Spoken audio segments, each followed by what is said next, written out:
Today, we're going to be looking at a favorite game of mine called Decaying Winter. Decaying Winter is a game made by Archeximus, the person who made Contact 888 and Anomalous Activities. This is a FPS survival horde game where either you or your team must fight waves of enemies by scavenging items, crafting, using abilities, and much more. And also, this game is not easy, trust me. You start off with an interface where you could choose your perk, equipment, traits, and outfit. Let's start off with the perks. These are basically your classes you play as the more you progress in the game, that all have unique abilities with positives and negatives. There's a lot of them, so I'll try to get through them as quickly as possible. The Survivalist, which is the first perk you get, gets a backpack to carry more items and starts off with their hunger and hydration bar filled. The Hive Mind can release a swarm of toxic insects that will slow down the enemies, making them vomit and deal damage. The Arbiter shoots out a short-range shot shell blast that does 45 area damage. The Risk Runner wields a heavy machine gun that will decimate a large wave of enemies, but however it can only be used at 50% charge. The Executioner can lower their goggles to view information on enemies and claim bounties for melee damage and scrap. I don't really know what this means, but it sounds cool. Azila can deploy a barrier with an automated turret to fend off waves. The Tank Spider can throw explosive ticks that will blow up nearby enemies. The Crosslink can throw a crossfire linking dagger that interrupts enemies. Honestly, I don't know what this one does. I'll put some video here, people using it correctly. The Blizzard can arm bombs. When detonated, will disorientate enemies. The Artillerist can shoot a revolver dealing a lot of damage, and getting a headshot reduces the cooldown of the ability. The Prophet can scan resources and loot nearby. This is good if you can't see and find anything. The Drifter throws down a smoke bomb, cloaking you and your team. You'll also gain a lot of speed and a hidden blade that does quite a bit of damage, depending on where you hit them. The Vagabond slashes their sword without using any stamina. Every kill gets you one dog tag, and you can use those to heal, so you don't really need to find a melee weapon with this class. The Lazarus can infect teammates with the Lazarus buff, and shock enemies with their bow. The Lazarus buff gives no cripples, no fractures, and removes bleed, and buffs the player with melee damage while also giving them death prevention. The Berserker can inject themselves with a syringe, give them increased attack damage, speed, and bloodlust. While active, the more kills, the longer it lasts. The Immolator can set flames to enemies and charge themselves for more melee damage. If they hit 100%, they will overheat and die. The Soul of Rain can cast a hex on enemies. Upon dying, they turn into spirits and fight back. The Mind Flayer can turn injured enemies against each other. And finally, the Damned. If you want this game to be really hard, do this, I guess. The only positive thing is that they don't suffer from the morale debuff. If you're looking for a challenge, do this, but the game is already pretty hard, so yeah. Okay, you got all that? Good. Now onto the traits. Traits are basically ways to counter negative effects that you get from each perk. I'm not going to go through them all, but everything here is positive, and you can only have 3 at a time. Alright, now on to equipment. Equipment, aka auxiliaries, can only be used a certain amount of times for each night. The Emergency Respirator is the first equipment you'll get. Upon use, you can stay in the storm without taking damage for 15 seconds. The Cholera Black counters the morale debuff by 33%. When you have no morale, you'll gain speed, melee damage, and defense. The Shrapnel device does light damage to enemies, but also fracturing them, making their melee attacks weaker and accuracy worse. The Hollow Emitter spawns a clone in yourself, which is more of a distraction towards enemies. Tear gas will explode on impact, dealing light damage and stun enemies for a decent amount of time. The Ballistic Dagger, when not used, replaces your shove with a dagger. When used, you shoot out the dagger dealing 12 damage and poisons the enemy. Jan Daniels number 4, yeah, Jan Daniels, will give you the Painkiller effect, which acts like a really good first aid kit, giving you immunity to cripples, fractures, and bleeding, and also a 25% defense boost. This is temporary, of course. The Sank Matchsticks will heal for 5 HP. If you're within the loss of 20 HP, you'll gain full HP and remove the bleed effect. The Concertina Bomb will explode into barbed wire, slowing down enemies and giving them the bleed effect. This will also affect your team as well, so be careful with them. Throwing Knives will deal 50 damage to enemies and 150 damage to unaware enemies. And finally, the Collapsible Ladder gets you to higher spots of the map. I don't use this one at all, and neither do I think it's that helpful. And here's the character customization. There's a lot of things you could choose from here. To buy anything here, you need Odins, which you get by playing the game. Now for the actual game.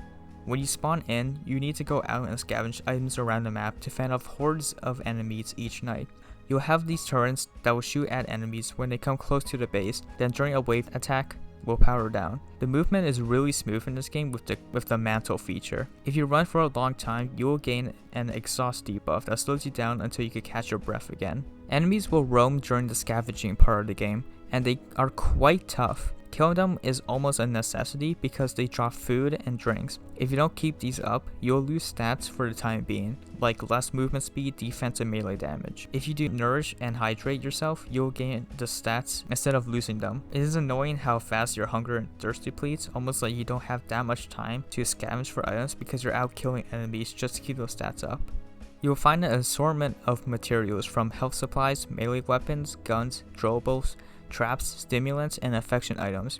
Yeah, you also need to keep an eye on your affection meter, or else you'll gain debuffs and eventually death. To combat this, you have to take tablets and antibiotics, which are found around the map. You'll also notice that there's references to games on some of these weapons, like the Decimator, which is a melee weapon from Killing Floor 2. You can also craft in this game using salvage, which is obtained from discarding items into the scrapper. Depending on the item is how much salvage you'll get in return. If you find blueprints, you can put them on a workbench and use that salvage to get a weapon. You can also do handcrafting from these piles of materials on the surface. If you hit it enough times, scraps of that material will pop out, and to craft, just pick them up and look at the item on the floor to make something. Here's a list of stuff you can craft in this game. Don't think you'll be using this too much though. Traps can be found during the scavenging part, like flares, punchies, snares, barbed wires, and dynamite, just to make things a little more difficult for players. Flares will attract enemies to that location, punchies will poison you and make you throw up, snares will slow you down and the player will not move their camera, barbed wire will make you bleed, and dynamite can do massive amounts of damage depending on how close you are and will cripple you. When the time runs out for scavenging, a storm will appear and slowly damage you if you're in it. You need to return back to base. When back at base, a horde of enemies will appear and you need to kill them all to proceed. The AI in this game is pretty impressive. They know how to parry their attacks and will behave like enemies. Man, I'm gonna break my monitor, I swear. Sometimes they'll get stuck on the outside of the walls, but you'll just have to aggro them. Also, I do like the combat in this game. Being able to shove and temporarily stun enemies is such a powerful thing to have. And also being able to use light and heavy attacks with melee weapons. These waves will progressively get harder because you saw there are people with melee weapons, and those could go up to like snipers and yeah. And also you have to get to wave 10 to beat the game. If you're playing with multiple players, when someone dies, each player receives the morale debuff, which gives a 10 to 20% stat decrease to everything. And this gets stacked for each death up to 4. Morale will be removed if every player does not die for one night. If every player dies, it's game over. You have to start all over. I swear. If a player dies before the wave attack, they will be revived when the storm starts to arrive.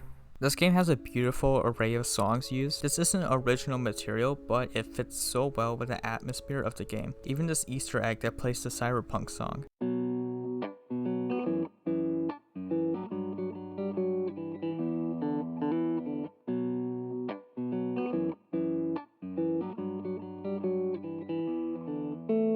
I also really like the gore in this game. You what? That sounds a little bit messed up. But like when you hit the enemy with a melee weapon, the weapon will still have blood on it. There are a lot of details that get added in this game, even having an animation for resetting your character, which is messed up. Yeah. Every night, there's a chance for a demon to spawn. These guys are scary. They are incredibly powerful and are unlike any enemies in the game. There's one called Hidden where he's invisible and whispers to you and does a lot of damage. Ziggler is terrifying. They're chained up and when you hear them scream, they will rush after the player. If they kill anyone, they regain 50% of their health. Skinner will disguise themselves as a scav. Upon being hit, they will transform into a demon, and yeah, they're strong. Hanger will put you in her grasp and will try to make you commit suicide. And you must spam E to escape. This game is dark. Now, the AI here can't be cheesed by just being on a tree, so I have a mixed AI opinion right now. The map for this game is great. There's so many places to loot, so you don't have to worry about being shorted. Also, probably that the 5 people you can play with actually have a chance of looting something. The outpost on the opposite side of the base is extremely dangerous, but contains a lot of good loot. Around night 4 to 6 or 7 even, I think, there'll be something called a scary wave, or a scav wave, or whatever it's called. There'll be a lot of guys for when you have to fight them off. They come in waves and it's tough when soloing. At night 10 there'll be a boss called Yosef. To summarize him, he's tough. He has armor, an LMG, and a lot of health. After beating night 10, that's the end of the game. For the normal ending. Yeah, there's another ending in this game you can get, and it's really cool. So here we go. The first step to do this is to go to the mountain, and inside the ship is a cultist knife. The second step is to obtain the keycard in the outpost. Yes, in that place, where it's insanely dangerous to go to. You can use the drifter's ability to get the keycard that's located underground, or kill the sledge queen. The sledge queen is a boss that will obliterate you if you don't play your cards right. If the sledge queen dies, most of the guards in the outpost will leave after the night. The third step is to find the hidden wall where the blue-yellow bridge is, gaining access to the headquarters, and there'll be a ton of enemies there. Step 4 is to unlock the armory. You'll find a laptop to interact with. Step 4.5 is to acquire a mask. Step 5 is to complete night 10. Step 6 is to rush to the dropship and defend it for about 5 minutes when you're ready. You cannot really see your HUD, but you're immune to the storm. You might as well take your time to transport any items over to the dropship before interacting with the screen to signal the holdout. When you start, you'll be assisted by 2 NPCs. At least that's what the wiki says. And this is probably the coolest part of the game. You got some intense music playing.